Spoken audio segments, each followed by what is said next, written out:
Halo, selamat datang di channel ATA Team. Kali ini saya akan mencoba memberikan penjelasan tentang cara atau perencanaan dari mulai rencana sampai ke visi dan misi kita tercapai. Di sini ada sebuah gambar yaitu segitiga piramida yang mana kita bahas dari bawah dulu, yaitu confident and ready.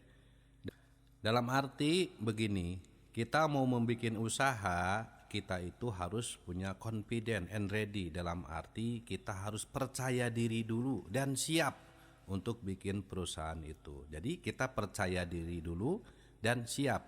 Setelah kita percaya diri dan siap, baru langkah ke atasnya yaitu ada yang dinamakan rekrut tim.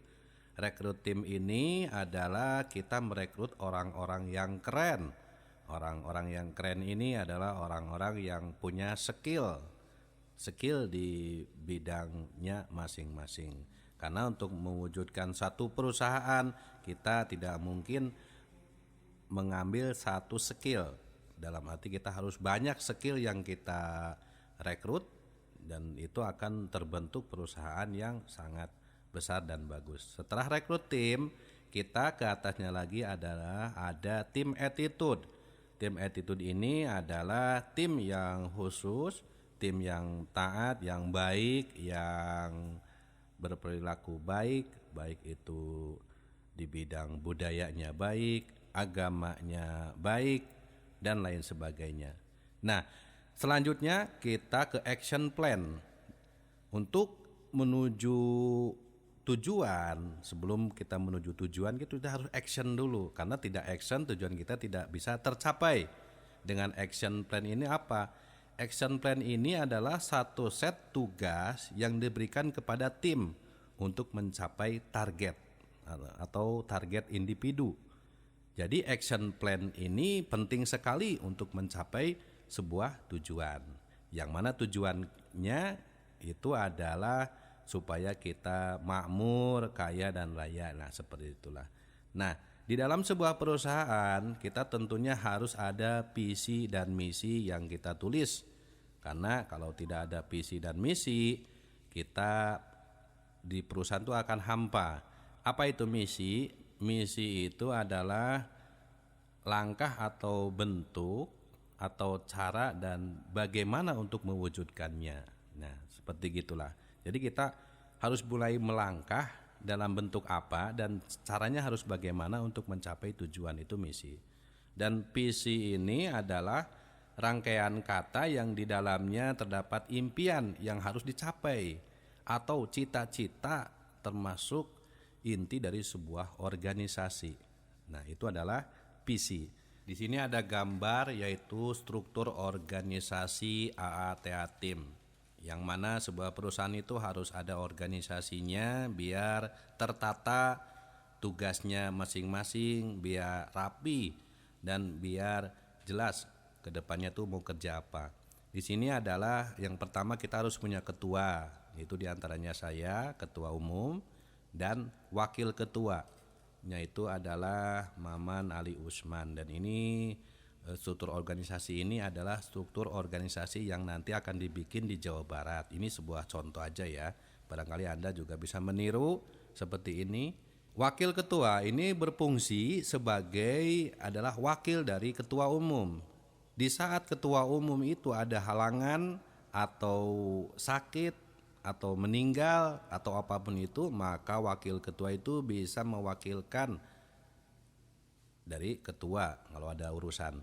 Dan di bawah wakil ketua itu adalah tentunya kita ada sekretaris yang menulis atau mencatat seluruh kinerja perusahaan, baik itu tentang pendapatan ataupun tentang keluar masuknya keuangan atau cash flow.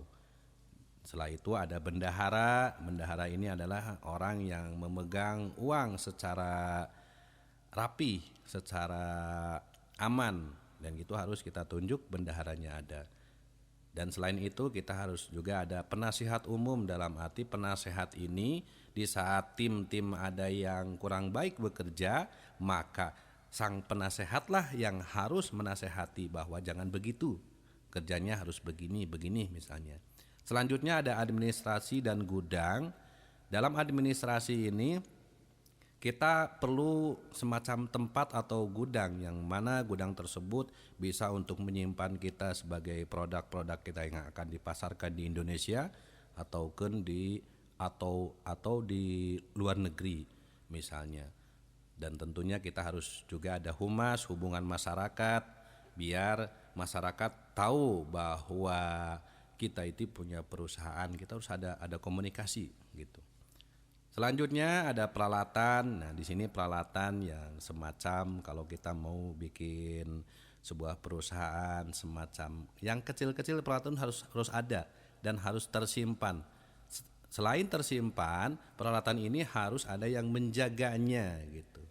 Seperti peralatan. Contohnya Arpan ini. Komunikasi ini memang penting, yaitu untuk menyambungkan antara hubungan antara tim satu kepada tim yang keduanya. Ini tentunya harus ada komunikasi, ada kantornya lah gitu.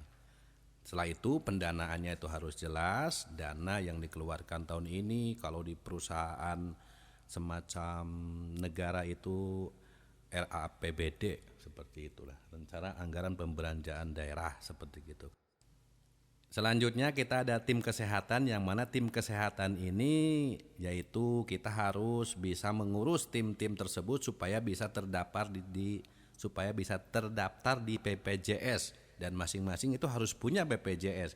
Karena apa? Biar nanti kedepannya ada hal-hal yang nggak diinginkan seperti sakit apa, nah kita tidak terlalu tergerus perusahaan kita untuk mengeluarkan dana kesehatan karena sudah ada dana BPJS-nya. Oke. Selanjutnya adalah ada asuransi, seperti asuransi jiwa. Asuransi jiwa ini adalah semacam keamanan buat mereka, biar mereka terjadi hal-hal yang tidak diinginkan, maka ada dana asuransinya. Oke. Konsumsi juga perlu di setiap perusahaan, itu harus dipentingkan bahwa ada yang namanya makan siang atau jam makannya itu harus ada. Dan rekreasi juga tentunya harus ada biar kita tidak merasa pusing. Rekreasi ini tentunya sangatlah penting untuk bisa merepres para karyawan-karyawan kita, merepres para tim-tim kita supaya tidak stres dan tidak penat dalam bekerja.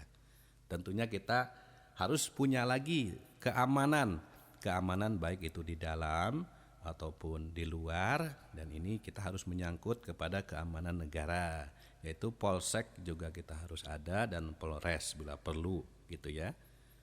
Nah, selanjutnya ada yang dinamakan dana darurat. Dana darurat ini adalah harus ada yang megangnya di saat perusahaan nanti terkena musibah yang tidak diinginkan, contoh seperti kebakaran, contoh seperti penjarahan dan lain sebagainya, maka kita bisa gunakan dana darurat ini untuk membangun perusahaan lagi supaya perusahaan kita tetap stabil. Oke. Selanjutnya adalah ada semacam kebersihan. Kebersihan ini adalah penting sekali untuk menjaga perusahaan kita supaya tetap bersih. Tentunya elemen tim juga harus bertanggung jawab. Jangan hanya cleaning service, oke?